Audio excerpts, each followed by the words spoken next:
काल खड़ा सिर ऊपरे तय जाग बिराने मीत। जाका घर है गैल में सो कस सोए निश्चिंत। काल हमारे सिर पर खड़ा है। साहब कहते हैं तय जाग बिराने मीत। ऐ बिराने मीत तू जग जा। जाका घर है गैल में सो कस सोए निश्चिंत। जिसका घर रास्ते में हो निश्चिंत हो करके क्यों सोए। काल हमारे सिर पर खड़ा है। हम बिराने मीत हैं। बिरानी चीजों से हम मित्रता करते हैं, अपनी चीज का पता नहीं, और जितनी हम मित्रता करते हैं वो सब चीज बिरानी। अथवा ते जाग बिराने मीत, ऐ मीत तू बिराना हो गया, बेगाना हो गया। जैसे कोई अपने दुराचरण के कारण अपने परिवार में ही उपेक्षित हो जाए, गलत काम करे, दुराचरण करे, तो परिवार के लोग ही उसको उपेक्षित कर दें, तो अपने घर में ही बिराना हो जाए। हमारी दशा वही है। हम अपने आप में बिराना हो गए, बेगाना। हम अपने आप में बिराना हो गए, बेगाना हो गए, पर हो गए, स्व नहीं रहे। जैसे लोग बात करते हैं, किसी ने गलत काम किया तो कहते हैं उनसे मैंने बात की तो अपना समूह लेके रह गए। अपना समूह, मुंह तो अपना है लेकिन अपना लगता नहीं। गलत काम किया, मुंह को छिपावें कहां। तो अपना समूह लेके रह गए। हम अपने में बिराने हो जाते हैं। अपने कायदे में न रहने से हम बिराने हो गए। ये दुर्भाग्य है। आदमी अपने आप को न समझकर, अपने कर्तव्यों को न समझकर, कायदे से न रहकर न आत्म प्रतिष्ठा पाता है, न समाज प्रतिष्ठा पाता है।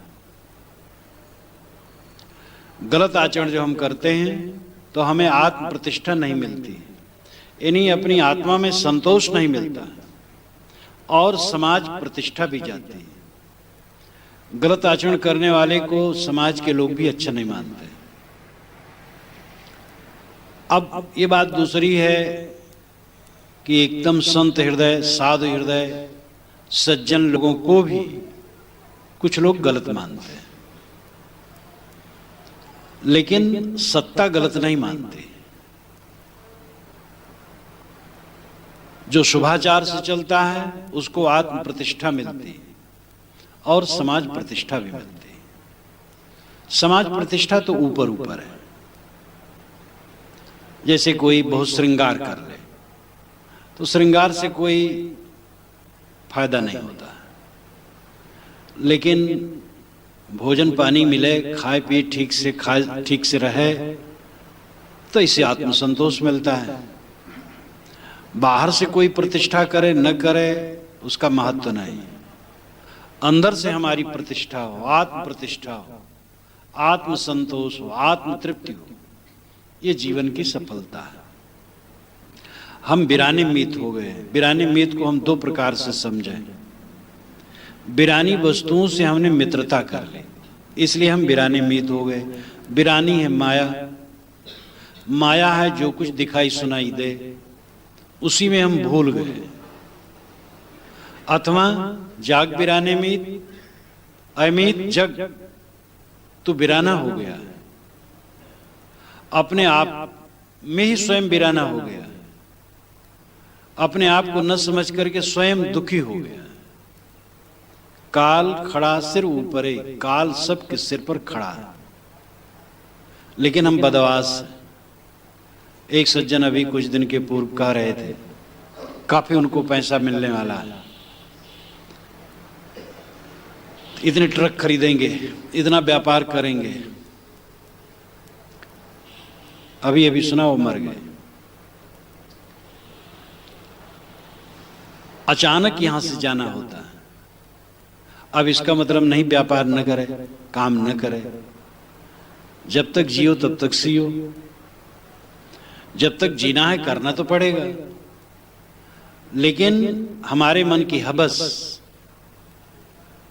हमारे मन की तृष्णा, हमारे मन का मोह, हमारे मन का अज्ञान, ये हमें भटकाता है। हमें ये याद नहीं रहा कि यहां से जाना है। युधिष्ठिर से यक्ष ने जब प्रश्न किया था, महाभारत के वन पर्व में एक कथा आती है 313वें अध्याय में। पांचों पांडव प्यासे हैं। युधिष्ठिर कहते हैं अपने बंधुओं से कि पानी लाओ। एक भाई जाता है, एक सरोवर मिलता है, यक्ष बैठा है, वो कहता है कि मत छुओ पानी, मेरे प्रश्नों को उत्तर दो तब छुओ, नहीं तो मर जाओ। लेकिन इतने प्यासे हैं लोग कि ध्यान नहीं देते, पीते हैं और मर जाते हैं। 4 भाइयों की यही दशा हो गई। युधिष्ठिर पहुंचे, वे भी पीना चाहे। उसने कहा मेरी बातों को सुनो, मेरे प्रश्नों को उत्तर दो। कहीं क्या प्रश्न है? तो प्रश्न करने लगा, बड़े अच्छे अच्छे प्रश्न हैं। ये तो उपाख्यान है, कोई कहने से नहीं मर जाएगा। महाकाव्यों में और पुराणों में ऐसी बहुत सी कथाएं हैं जिसका सार लेना चाहिए। अक्षरार्थ लिया जाएगा तो भटकने सिवा कोई चारा नहीं। एक उपोद्घात है, तोता मैना की कथा, सिंहासन बत्तीसी की कथा,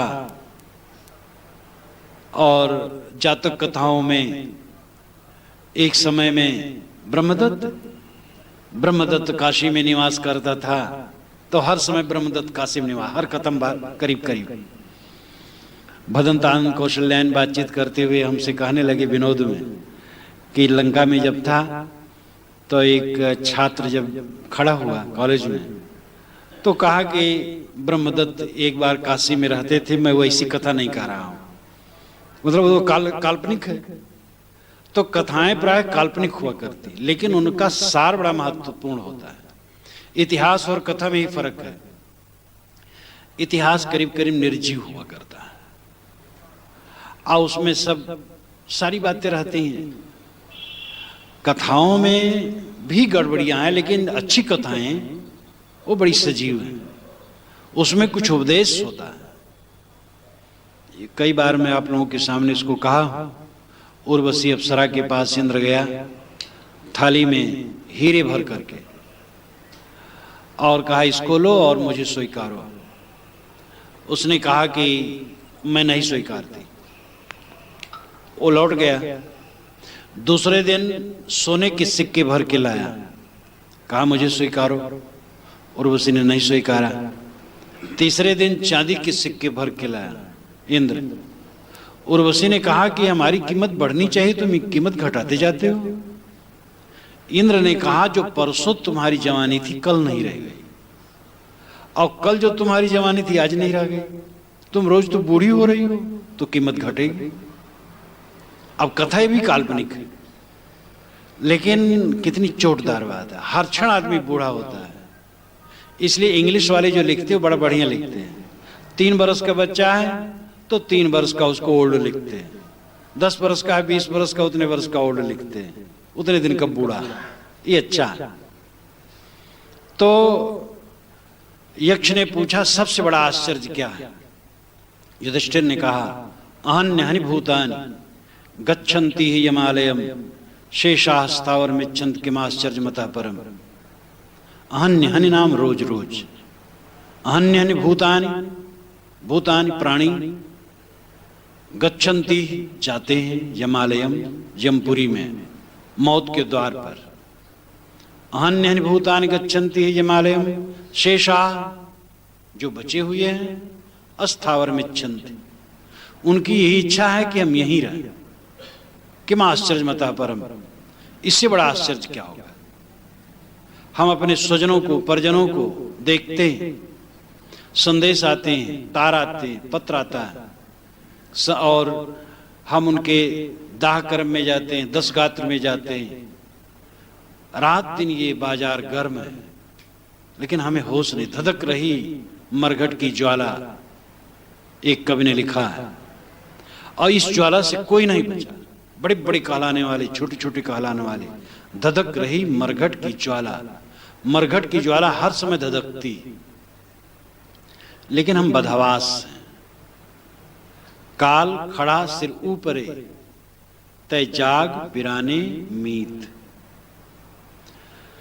काल तुम्हारे सिर पर खड़ा है, तुम बिराने के मित्र बने हो। जो तुम्हारा नहीं उसके मित्र बने हो। जो तुम्हारा तुम्हें होश में, तुम्हें होश नहीं। इस संसार में हमारा कुछ भी नहीं, हमारा केवल अपना आपा ही है। आत्मा ही अपना, राम ही अपना। साहब उसको राम ज्यादा कहते हैं, आत्मा बहुत कम कहते हैं। राम कहते हैं, जीव कहते हैं, चेतन कहते हैं, आत्मा शब्द को कम कहते हैं। लेकिन वो तो शब्द का फर्क है, उसमें कोई फर्क नहीं पड़ता। तो हमारा अपना जो है वो राम है, अंतरात्मा है, अपना आपा है। अपने आपा का हमें ख्याल नहीं,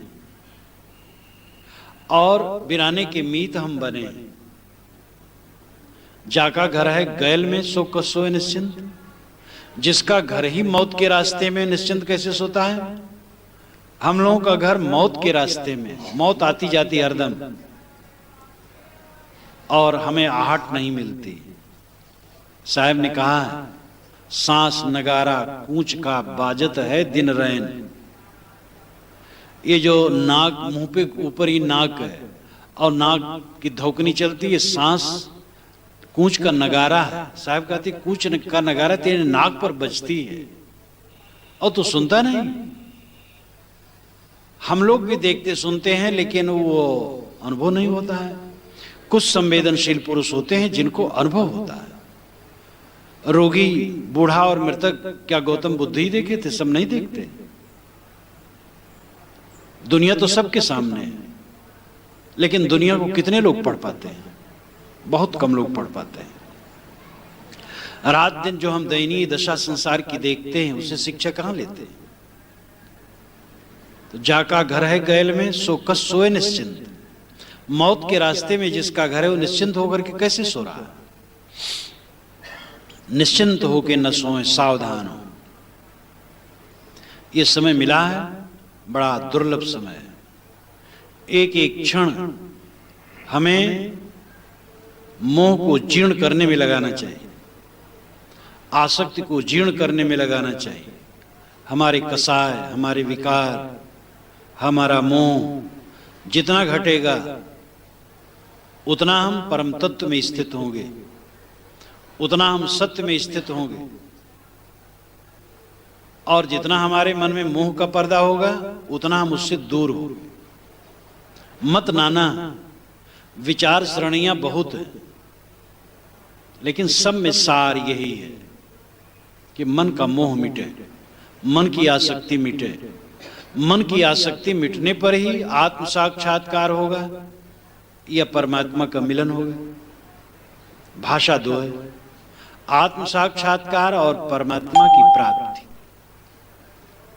ये भाषा दो है, वस्तुतः दो नहीं है। और मोह मिटने पर ही होता है। इसलिए मोह को छीण करें, राग को छीण करें, आसक्ति को छीण करें। जहां से अचानक उठ करके जाना है, वहां ममता फैलाना कितना बड़ा ज्ञान है।